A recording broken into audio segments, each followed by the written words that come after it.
Recombinant DNA molecule के first part में हमने ट्रांसजेनिक टेक्नोलॉजी की बात की थी और कौन कौन से ऐसे मेथड्स हैं जिनसे हम ट्रांसफ़र कर सकते हैं, सिलेक्शन कर सकते हैं।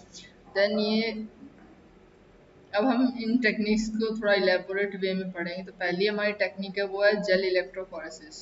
जेल इलेक्ट्रोफोरेसिस एक तरीके से ये इलेक्ट्रोड यूज़ होती है इसमें, कैथोड एंड एनोड। और जो जेल यूज़ होता है पॉलीएक्रिलामाइड जेल इलेक्ट्रोफोरेसिस यूज़ होता है, जिसमें हम एक तरफ कॉम लगा देते हैं और उस कॉम को हम देन रिमूव करके हमारा जो डीएनए सैंपल है वो हम उसमें माइक्रोपिपेट से इंसर्ट करते हैं। और एग्रोस जेल हम यूज़ करते हैं for the mobility of DNA molecule. और एक ग्लास प्लेट होती है और साथ में हम उसमें स्लॉट्स यूज़ कर सकते हैं। तो अब जो यहाँ पे एक एंड स्पेसर होता है और एक बीच में परफेक्ट जेल टेबल होता है। देन यहाँ पे क्या हुआ, स्लॉट जो होता है कॉम का वो हम धीरे धीरे निकालते हैं और ताकि वो उस जेल में सैक्स बना दे और उस सैक्स में हम क्या करते हैं फिर अपना डीएनए इंसर्ट करते हैं। तो डीएनए हमें पता है जैसे कि नेगेटिवली चार्ज होता है और वो किसकी तरफ मूव करेगा, पॉजिटिवली चार्ज इलेक्ट्रोड की तरफ। देन हम इलेक्ट्रिसिटी ऑन करते हैं। जेल कास्टिंग के बाद आता है जेल रनिंग की बारी। जेल रन करने के लिए एक पर्टिकुलर स्पेसर होता है जिसके अंदर जो डीएनए है, जो हाईली मॉलिक्यूलर वेट के जो डीएनए है वो जब मूव करेंगे तो उनकी जो डिस्टेंस है वो एनोड से क्या होगी, कम होगी और कैथोड से ज़्यादा होगी। आई मीन जो नेगेटिव इलेक्ट्रोड होगी उससे कम होगी और पॉजिटिव इलेक्ट्रोड से ज़्यादा होगी, क्योंकि जो यहाँ पे एग्रोस जेल है वो रेजिस्टिविटी प्रोवाइड कर रहा है डीएनए मॉलिक्यूल्स को मूव होने में। तो जो लो मॉलिक्यूलर वेट के डीएनए मॉलिक्यूल्स हैं वो ज़्यादा डिस्टेंस कवर करेंगे as compare to high molecular weight DNA. अब जैसे कि हमने बताया कि जो डीएनए का मॉलिक्यूल है उस पर डिपेंड करता है कि जो डिस्टेंस है वो कितनी कवर हुई है। नेक्स्ट है एग्रोस कंसंट्रेशन, यानी कि मोस्टली हम एग्रोस की कंसंट्रेशन है वो 2% रखते हैं फॉर डीएनए। प्रोटीन के लिए कंसंट्रेशन अलग होती है क्योंकि जो डीएनए का मॉलिक्यूल है उसका weight comparatively to protein molecule different होता है। एग्रोस की कंसंट्रेशन अगर हम ज़्यादा कर रहे हैं तो इससे क्या होगा, जो डीएनए के मॉलिक्यूल्स हैं वो मूव नहीं कर पाएंगे। देन आता है कन्फर्मेशन ऑफ डीएनए, यानी कि वो डीएनए 3D है, 2D है या सिंगल है। तो यानी कि अगर जैसे जैसे डीएनए है उसकी कंफर्मेशन चेंज होती जाएगी, यानी कि वो सेकेंड डायमेंशनल या थर्ड डायमेंशनल में कन्वर्ट होगा तो वो इजीली मूव नहीं करेगा। तो ये और चौथा फैक्टर है composition of electrophoresis buffer. Electrophoresis buffer होता है जिसमें हम बहुत ही छोटे छोटे जो एटम्स होते हैं वो डिफाइन करते हैं कि जो इलेक्ट्रोफोरेसिस बफर है वो कितना कंसंट्रेटेड है। तो अब ये चार फैक्टर्स हैं जो कि आपको सबसे पहले मेंशन करने हैं इलेक्ट्रोफोरेसिस टेक्निक में। एक होता है पल्स फील्ड जेल इलेक्ट्रोफोरेसिस, वो भी जेल इलेक्ट्रोफोरेसिस की तरह होता है जिसको श्वार्ट्ज एंड कैंटर ने 1984 में इजाद किया था और इससे उन्होंने डीएनए के अणुओं का डिफ्रेंशिएशन किया था। और इसको हम मोस्टली यूज करते हैं 1000 से 2000 kbps, यानी कि डीएनए को हम कैसे नापते हैं, किलो बेस पेयर के बेसिस पे हम इसको नापते हैं। यानी कि ऐसे डीएनए के पार्ट्स जो कि 1000 से 2000 किलो बेस पेयर के हैं उनको हम नॉर्मल जो जेल इलेक्ट्रोफोरेसिस है उनसे अलग नहीं कर सकते, पृथक नहीं कर सकते। इसलिए हम क्या करते हैं, pulse field gel electrophoresis use करते हैं। यानी कि हम उसमें पल्स का यूज करके हम क्या कर रहे हैं, डीएनए को मूव करा रहे हैं। अब एक होता है पॉलीएक्रिलामाइड जेल। पॉलीएक्रिलामाइड जेल क्या होता है, इसमें जब प्रोटीन्स को एक इलेक्ट्रिक एरिया में हम रखते हैं और उसके जो अवशेषित जो प्रोटीन्स हैं कि उनको एक दूसरी तरफ रख देते हैं, इससे क्या होता है, उसको हम बोलते हैं पॉलीएक्रिलामाइड जेल इलेक्ट्रोफोरेसिस। और ये डिपेंड करती है कि जो प्रोटीन का जो चार्ज है वो क्या है। देन हम आता है जोन इलेक्ट्रोफोरेसिस यानी कि पेपर इलेक्ट्रोफोरेसिस। इसको हम क्या करते हैं, एक स्पॉट को, कागज को हम पर एक हम स्पॉट रखते हैं जिसको हम एक बफर में डिप करते हैं और उसके ऊपर हम इलेक्ट्रिसिटी प्रोवाइड करके उनको, जो अणु एटम्स हैं उनको अलग करते हैं। फिर आइसो इलेक्ट्रिक फोर्सिंग है, ये मोस्टली यूज करते हैं क्योंकि हमें पता है कि जो प्रोटीन्स हैं वो माइनस यानी कि नेगेटिव, पॉजिटिव और न्यूट्रल तीन तरह के होते हैं। तो इसलिए हम पहले क्या करते हैं, उसे साइज के नहीं चार्ज के बेस पे अलग करते हैं और चार्ज के बेस पे अलग करने के बाद हम उन्हें साइज के बेस पे अलग करते हैं। तो आइसो इलेक्ट्रिक फोकसिंग हम यूज करते हैं पहले चार्ज के बेसिस पे अलग करने के लिए। तो जैसे इसमें 0.0025 आइसो इलेक्ट्रिक का इसमें डिफरेंस होता है जिससे हम अलग करते हैं। देन आता है 2D इलेक्ट्रोफोरेसिस।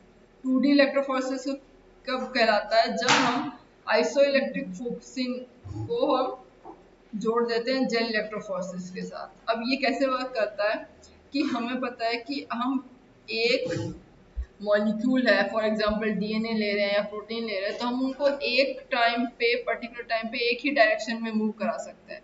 तो पहले हम उनको सेपरेट करते हैं on the basis of their charge, और उसके बाद जब वो एक डायमेंशन यानी कि उनकी जब चार्ज सेम हो जाता है फिर हम उनको मूव कराते हैं ऑन द बेसिस ऑफ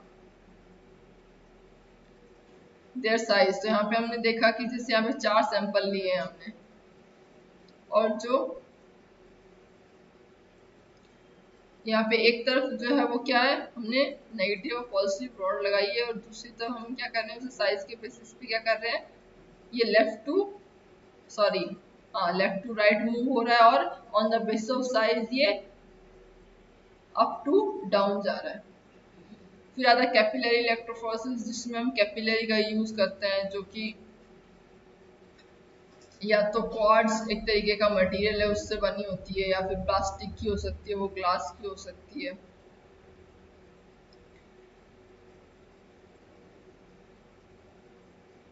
और इसका एक ये फायदा है कि जो हम इलेक्ट्रोफोरेसिस में जो इलेक्ट्रिसिटी यूज कर रहे हैं उसकी जो दर है वो बहुत उच्च होती है, ज्यादा दर होती है उसकी। देन है nucleic acid plotting. Nucleic acid plotting है कि अगर डीएनए, आरएनए या प्रोटीन्स का हमें मिक्सचर है, उसको अगर हमें अलग करना है तो हम न्यूक्लिक एसिड प्लॉटिंग करते हैं। और सर्दन एक साइंटिस्ट हैं जिन्होंने 1975 में ये टेक्निक विकसित की थी। हम उसको क्या करते हैं, पहले डीएनए को जैसे सिमिलरली हमने जेल इलेक्ट्रोफोरेसिस में सेपरेट किया था वैसे ही उसके बाद हम उसको नाइट्रोसेलुलोज के एक सपोर्ट होता है उसके उस पे उसको ट्रांसफर कर देते हैं, और उसके बाद जो हमारा नॉन डीएनए होता है उससे उसको मैच कराते हैं। नदर्न ब्लॉटिंग में हम डीएनए की जगह आरएनए लेते हैं, और सिमिलरली वेस्टर्न ब्लॉटिंग में हम क्या करते हैं, प्रोटीन लगते हैं। अभी हम बात करते हैं डीएनए यानी कि सदर्न ब्लॉटिंग टेक्निक की।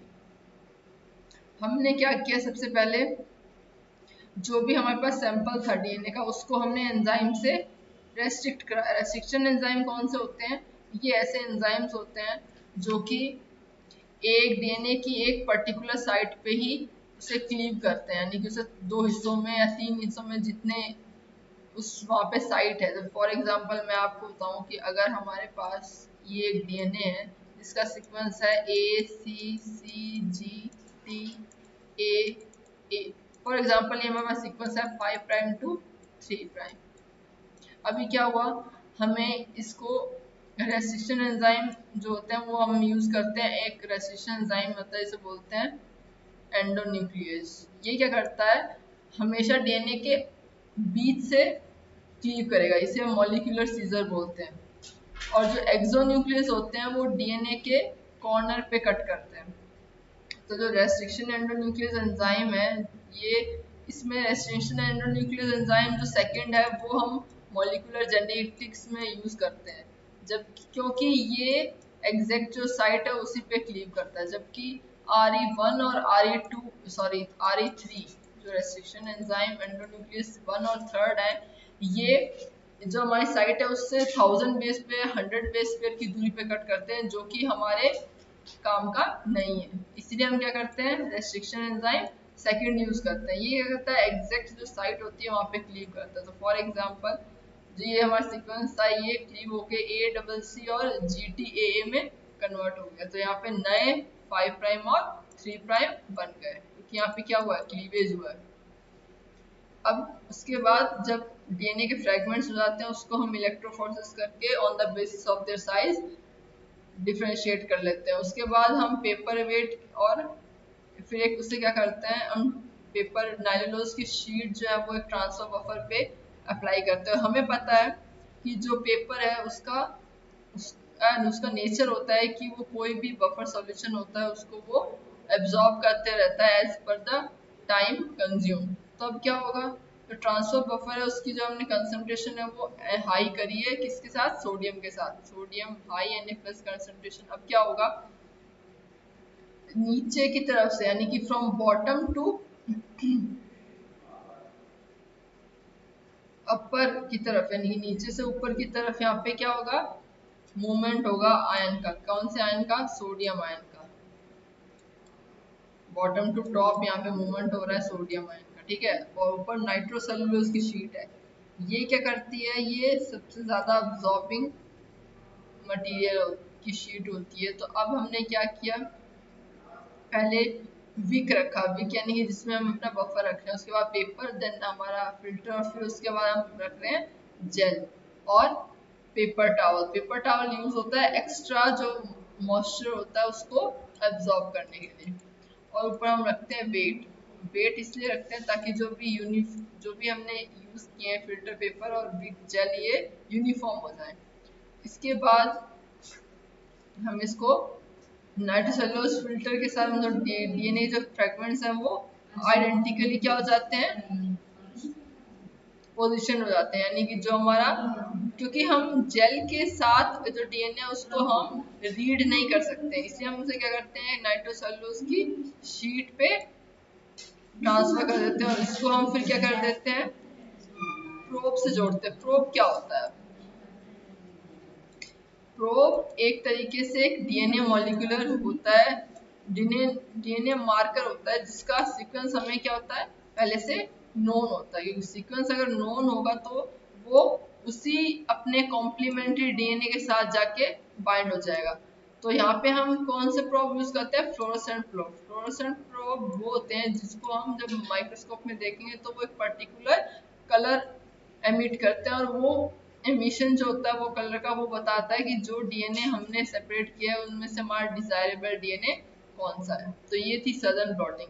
ये सिमिलरली हम करते हैं, जैसे इसमें आपके चार्ट वाइज दिया हुआ है कि जैसे हमने रेसिस्टेंस एंजाइम से डाइजेस्ट करा। डाइजेस्ट करने का मतलब है कि हम यहाँ पे डीएनए के फ्रेगमेंट्स कर रहे हैं,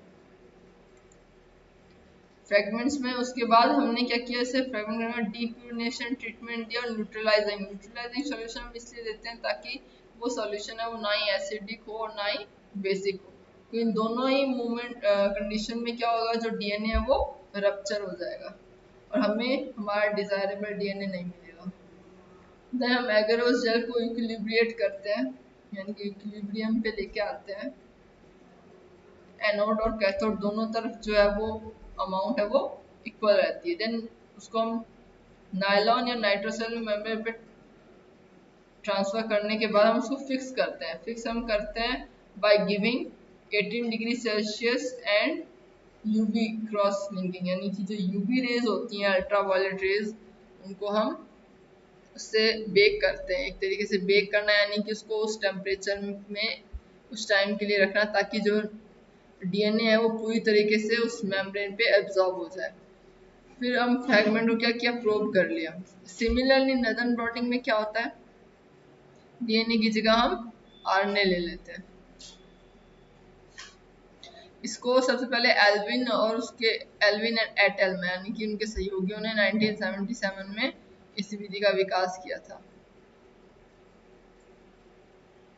सिमिलरली वेस्टर्न ब्लॉटिंग में सबसे पहले टाउन ने अपने सहयोगियों के साथ इस टेक्निक को यूज़ किया था। इसमें हम यहाँ पे लेक्टिन यूज़ करते हैं और यहाँ पे रिएक्शन जो होती है वो सैंडविच रिएक्शन। सैंडविच में क्या होता है, जैसे ऊपर और नीचे की लेयर एक जैसी होती है, बीच में अलग होती है, वैसे ही यहाँ पे सैंडविच रिएक्शन में क्या करते हैं, जो यहाँ पे हम मेम्ब्रेन ले रहे हैं वो ऊपर और नीचे की मेम्ब्रेन सेम लेते हैं, उसके बीच में हमारा प्रोटीन मटेरियल होता है। प्रोब एक तरीके जैसे मैंने बताया था कि ये कॉम्प्लीमेंट्री होते हैं किसके, डीएनए के। यानी फॉर एग्जांपल अगर हमारा डीएनए का सीक्वेंस है ए, फॉर एग्जांपल हमारा डीएनए का सीक्वेंस है ए टी जी सी सी ए, तो यहाँ पे जो प्रोब होगा वो क्या होगा, T A C G G T T, ये हमारा क्या कहलाएगा, प्रोब कहलाएगा। फिर आता है डॉट प्लॉट टेक्निक भी आती है। डॉट प्लॉट टेक्निक आती है, इसके अंदर हम जो सैंपल है डीएनए के आरएनए के उनको हम डॉट की तरह रिप्रेजेंट करते हैं। ये आपकी इतनी ज़्यादा एप्लीकेबल नहीं है टेक्निक। देन हमारा आता है कॉलोनी हाइब्रिडाइजेशन। कॉलोनी हाइब्रिडाइजेशन यानी कि जो भी हमारी डीएनए की या आरएनए की कॉलोनी है उसको हम क्या कर रहे हैं, हाइब्रिडाइज कर रहे हैं।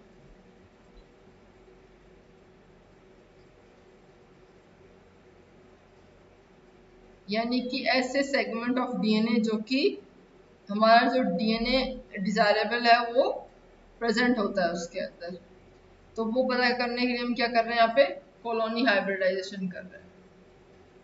इसमें भी प्रोब की यूज, उसमें प्रोब का यूज करते हैं। सबसे पहले हमने क्या किया, बैक्टीरियल कॉलोनी, जो भी बैक्टीरिया की कॉलोनी हम प्रोड्यूस कर रहे हैं पेट्री डिश में, उसको हम बैक्टीरिया को पहले लाइज करते हैं, यानी कि जो सेल वॉल है बैक्टीरिया की वो हम हटाते हैं, फिर प्रोटीन डाइजेस्ट करवाते हैं एंजाइम से, उसके बाद उसको वॉश कर देते हैं और डीएनए को क्या कर देते हैं, डीनेचर, और उसको फिर 80 डिग्री सेल्सियस पे वापस बेक कर देते हैं। अब यहाँ पे जो हमें मिला है वो क्या मिला है, फिल्टर विद डीएनए प्रिंट। उसको हम क्या करेंगे, रेडियो एक्टिव प्रोब से या ऑटो रेडियोग्राफी से हम उसका पता लगाएंगे कि कौन कौन से पोर्शन में हमें डीएनए मिला है। उसके बाद वो जो हमें दो डॉट्स प्राप्त होने से मास्टर प्लेट बोलते हैं, कि इनसे हम क्या करेंगे, फर्दर बैक्टीरियल कॉलोनी को रिटेन करेंगे। और सिमिलरली फिर उसे नाइट्रोसेल्युलोज फिल्टर हम रख देते हैं किसके ऊपर, एगार प्लेट पे, और वही जो डॉट्स हैं वो अब किस पे आ गए, नाइट्रोसेल्युलोज फिल्टर पे आ गए। तो ये जो प्रोसेस है वो चलती रहती है। देन हमारी इसमें एनीलिंग जो है वो हम सबसे बाद में करते हैं, क्योंकि एनीलिंग में क्या है, हमारा डिजायरेबल जो है रेप्लिका वो प्लेट पे आना चाहिए, तो उसके लिए हम क्या करते हैं, वेलवेट क्लॉथ से उसको ढक देते हैं। तो ये आपकी रिकॉम्बिनेंट टेक्निक का पार्ट 2 था।